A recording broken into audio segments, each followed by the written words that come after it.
Hey, this may come as a surprise to you, but the word rest is a 4-letter word. And depending on where your mind is, you took that phrase a few different ways. And I'm not going to rat you out as far as how you took that. But listen, the word rest literally has 4 letters in it. It's a 4-letter word. But for many in our culture, the idea of rest is a 4-letter word. It's a word that we don't say in this house. For many, the focus is we work hard and don't complain, and that's a source of pride. Our lives can feel like those never-ending plate-spinning routines. Have you ever seen those routines from a magician or a late-night show host where they are spinning the plates on the little poles and they're running between all the plates, just keeping everything from crashing to the ground? And maybe that's how your life feels, and maybe you're okay with that. Or maybe you're not okay with it, but you've been spinning plates for so long, it's just what you're used to. And if you look at your week, and here's a question, and there's no time for rest, like who did that to you? Who did that to you? Right, we can allow ourselves to become victims of a constant state of motion and feel like there's no way out. Like we're just kind of stuck. We're a victim of our situation. And I think of Newton's law of motion. Right? Things in motion tend to what? They tend to stay in motion. And as a result, many of us experience in our lives the opposite of rest, which is what? It's stress. Does that sound familiar to any of you? You see, our culture equates busy with importance. And so we work hard at being busy so that we look and we feel important. We look and feel valued. And listen, I love being busy. I mean, maybe that makes me weird. But my ideal vacation, if you were to say, Mark, you could do anything, go anywhere in the world, what would I do? Okay, I would want to explore a new city. And not just like see a little bit of it. I would try to hit every major attraction. Like I would pack my days full. My ideal vacation is when you hit the bed at night and you're just wiped out from all the things you've seen and done and eaten over that course of that day. I mean, if you were to leave me sitting on a beach at some tropical island, like I would die of boredom. I would be restless. I listen to books and I listen to podcasts at 2 times speed. And there's part of me that loves even admitting that to you. And here's a confession, okay? Most days, if you were to ask me how I'm doing, I'd probably say something like this, okay? I'm good, but I'm busy. I'm good, but I'm busy. And here's what I know to be true in my life and for many in this cultural moment. A couple myths that we buy into. The first is that busy equals significant. We like to be busy because it means we must have worth. We must be important. Here's another one. Busy equals control. We want to keep all the plates spinning, to be kind of in control or have our hands in every aspect of our lives. And as a result, we don't do rest well. It's a 4-letter word. But is that the way life is supposed to be? Right? Could there be a solution to a stress-filled, busy life? Yes. But what it isn't is some magical formula that's going to add more hours to your week. Listen, we all have the same limitation when it comes to time. God isn't adding any more to your day or to my day. The solution to a stress-filled, busy life is addition by subtraction. Last week we talked about less is more with simplicity. Now we're looking at addition by subtraction, and it's this. It's the practice or discipline of Sabbath rest. Today we're continuing in our series, Running with Purpose. In the past number of weeks, we've looked at various spiritual disciplines that help us to run with pace, or what pace means, purpose in every step. And today we're going to talk about a kind of a weird concept in a busy culture, right? The practice of Sabbath rest. If you choose to embrace the discipline of Sabbath, you're going to look weird. You're going to be out of place. And if I could sum up the message today in a big idea, here's what it would be. Sabbath reminds me that God is working when I am resting. Sabbath reminds me that God is working when I am resting. And let's jump into Scripture and kind of get a better understanding of Sabbath rest. And we're going to start in the Old Testament book of Exodus, which, if that sounds familiar, that should be a pretty familiar passage. It's the 10 Commandments. And so we're going to pick up in Exodus chapter 20, verse 8. It says, remember to observe the Sabbath day by keeping it holy. And there are two key words in that sentence that I just want to kind of hone in on. It's actually the first word and the last word. Okay, that first word is what? Remember. A Sabbath is about remembering. And this passage may be familiar to you, right? As I already said, it's part of the 10 Commandments. But here's what you may not know. This is interesting, right? This is the only commandment that starts with the word remember. Okay, why? Why do we need to remember in this instance? Because we are terrible at remembering to rest. I need to be reminded that God is working even when I am resting. And when it comes to rest, there's a condition that I struggle with. Okay, it's not a medical condition, in case you're wondering, but it's this. It's FOMO. Have you heard of that? FOMO, it's short for fear of missing out. Have you ever said yes to something you weren't interested in, but you just didn't want to miss out on that experience? Okay, that's an example of FOMO. And FOMO, here's why we're talking about FOMO. It is a rest killer. If we took a minute to look at our calendars or our storage units, I'm sure we will find fear of missing out or FOMO relics. Things we bought or we bought into because everyone else was doing it. We didn't want to miss out on what's going on. And it's the reason tattoo removal, timeshare exit teams, and I think Craigslist as a whole, it's a reason why it exists, because of FOMO. And social media is the miracle grow of FOMO.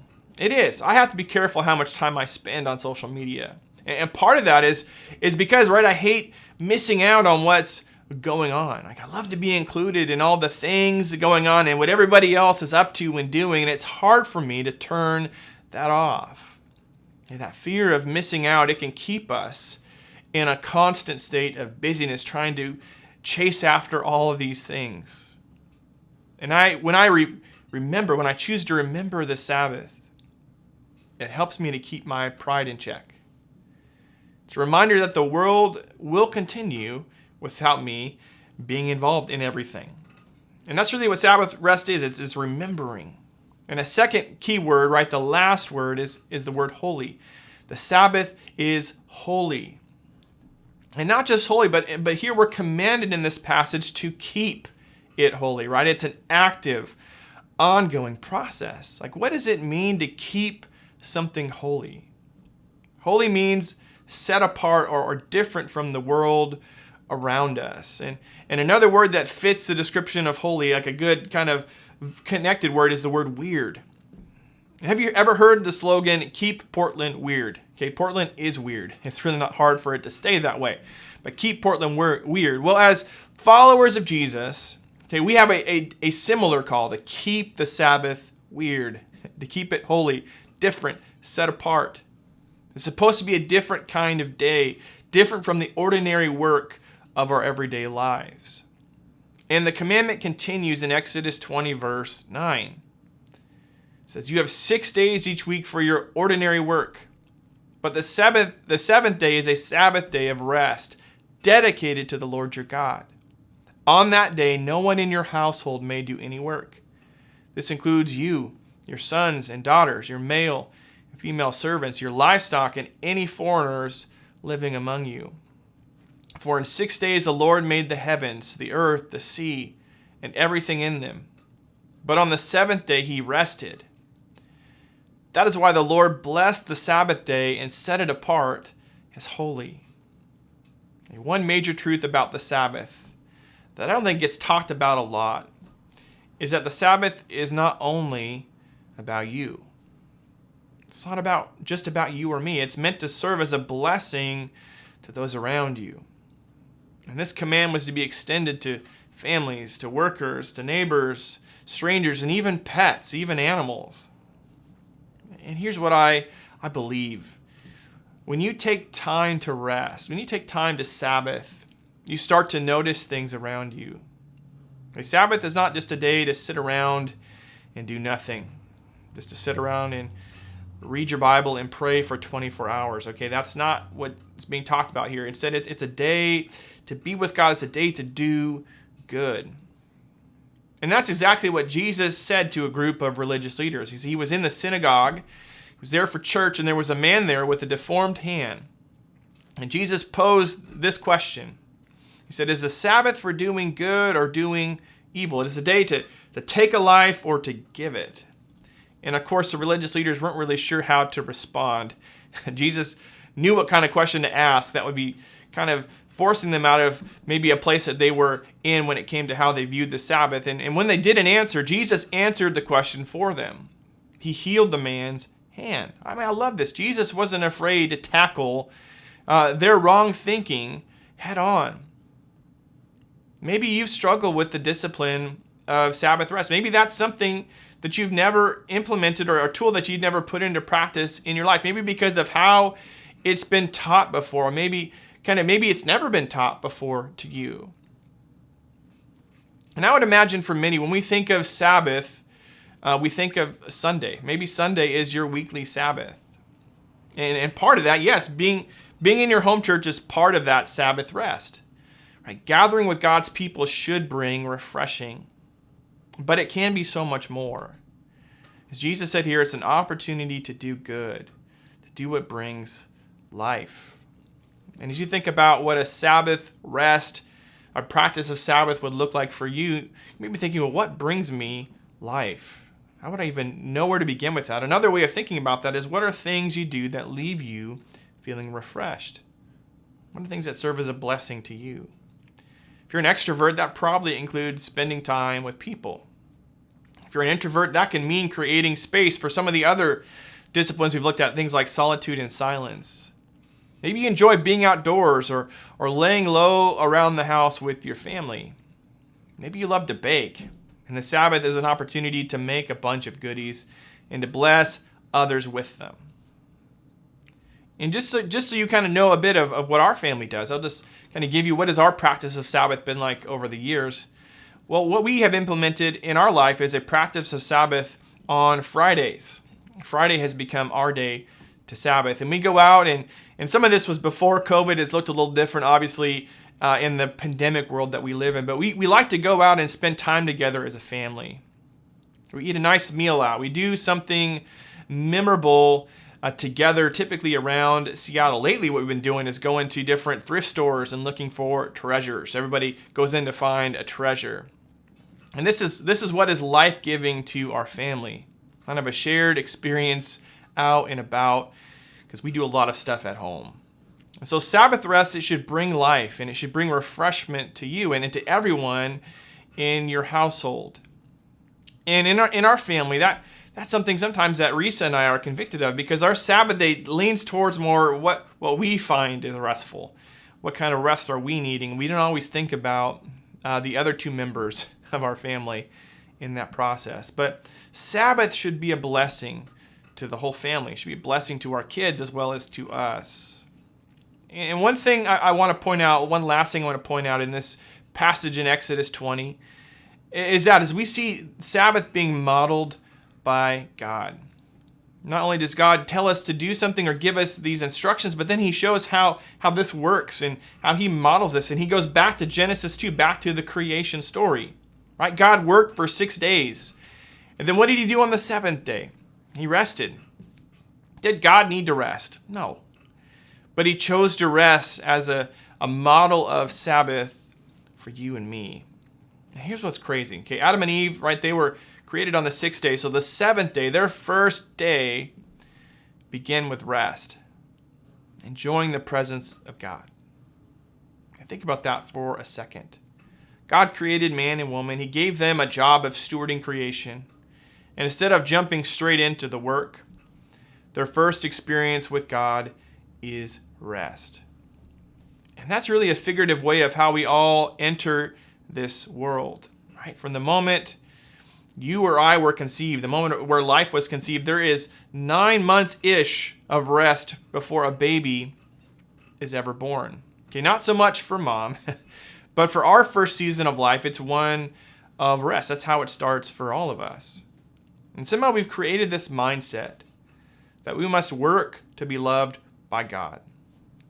Listen, that's fake good news, right? The good news or the gospel, it doesn't say that. It says that you first rest in the love of God that is yours in Jesus Christ. Rest in who he is and what he's done for you. And then maybe we get some work done together. We don't earn God's love.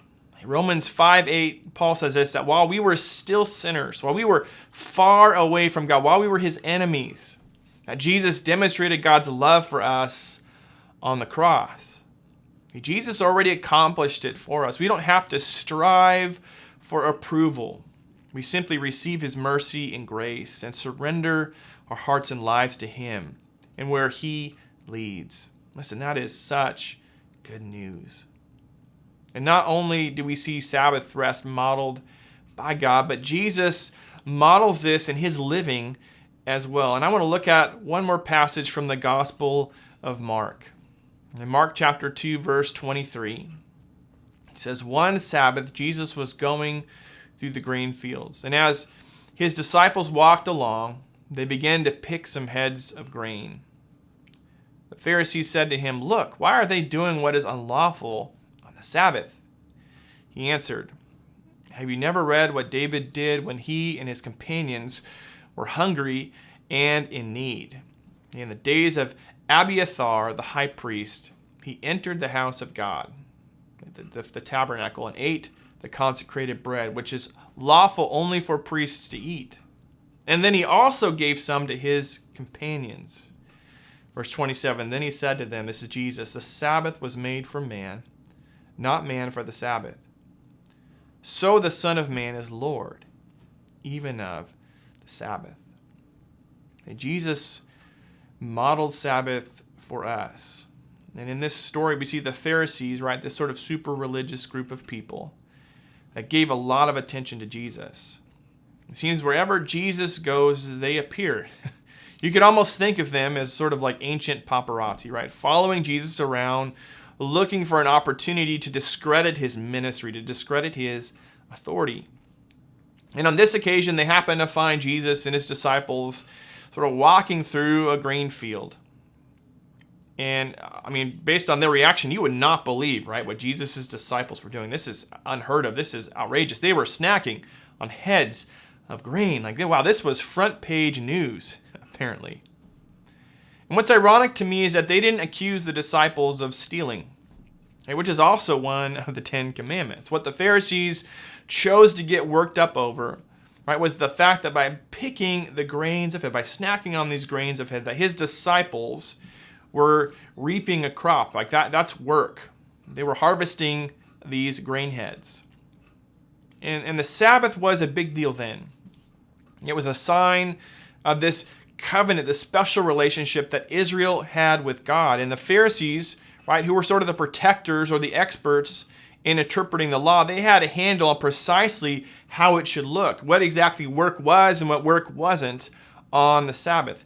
Here's what's even crazy. They had even prescribed the exact distance you could travel on the Sabbath before it went from being just leisure to being work.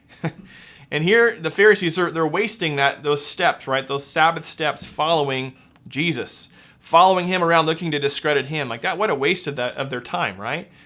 But here's what I love. Jesus doesn't defend their accusation. He doesn't tell them they're wrong, because technically the Pharisees were right. And Jesus doesn't even answer their question. In true style of how Jesus tended to relate to people, instead of answering their question with an answer, he answered with another question, with a story. And it's a story from the life of King David. And if you look at that story, it doesn't really appear to be about, right, Sabbath rest. It really doesn't feel like it has anything to do with what they're asking him. And like most of Jesus' stories, though, it's a setup. He shared this story to make two statements about the Sabbath. The first, in verse 27, he says, the Sabbath was not made for man, or Sabbath was made for man, not man for the Sabbath. That's an important thing to remember. So that's why I would encourage you just to marinate on that verse this week as we start to wrap up. That's sort of the first next step I want you to challenge you with, is to memorize Mark 2, verse 27. In the story, right, Jesus talks about the bread that David and his men ate. It was sacred. It was consecrated. It was only meant for the priest to eat. But listen, these men were on the run from King Saul, and they were hungry. They didn't have time to stop and make a meal, which kind of gets down to, well, what really, even though this is consecrated bread, like what is the purpose of bread? right? It's to sustain us, right? It's meant to be a blessing. It's meant to nourish us.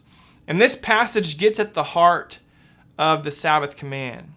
The Pharisees, they saw the Sabbath as something meant to get right, to follow correctly.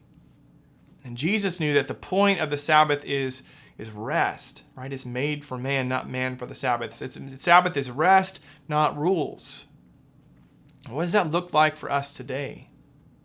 We can kind of fall into that same trap that the Pharisees fell into. We can begin to think that somehow by doing the right things, that we're doing God a favor. As we think about our spiritual disciplines, we can kind of fall into this trap of thinking like, well, when I read my Bible, it makes God's day. Or when I put a little extra in the offering, all right, it's a double thumbs up from the guy upstairs. Somehow these spiritual disciplines are meant to kind of get us on God's good side.